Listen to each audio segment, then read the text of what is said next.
Eny amin'ny vaovao iny fa nisokatra androany ny hetsika la Grande Braderie de Madagascar dia natokana indrindra ho an'ny fetin'ny reny hetsika izay karakarain'ny Madavision efa namaly ny antsady ireo mpitsidika mahazatra tamin'ity androany ity.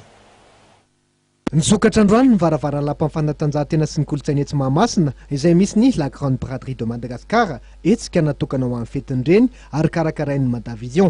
Vao andro voalohany dia efa tsikaritra ny antsena avokoa ireo mpitsidika mahazatra ty hetsika isa-telo volana ity nitady fanomezana ho an'ny eny. Amin'ny ankapobeny naopana amin'izay avokoa ireo entana amidy hoy Ramatoa Ramanantsoarilala tompon'andraikitra voalohany ao amin'ny Madavision.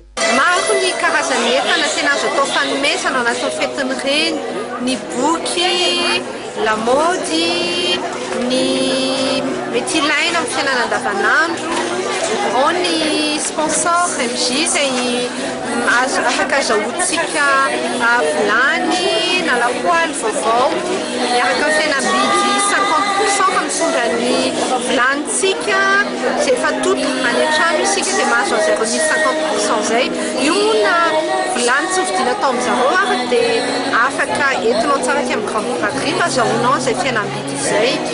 Raha ny tenako manokana aloha efa mijery ny trano rehetra dia manana safidy ao amin'ny lafiny vidiny na ny kalitaony amin'izay entana rehetrarehetra mety ilaintsika isika mpanjifa. Trano efa manodidina ny 300 tazomin'ireo mpandray anjara manodidina ny 500 eo no azo vatan'ireo mpitsidika etsy Mahamasina voasolo tena ho avokoa ny sehatr'asa rehetra.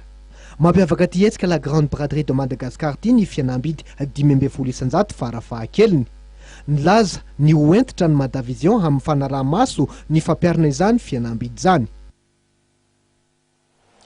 Tapitra ny vaovaontsika ipijerejaina tamin'ity alina ity fa mifisondry androantsika ho amin'ny rahampitso indray.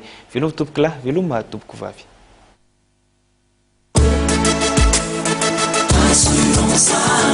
Art, vivre et entreprendre en toute sérénité.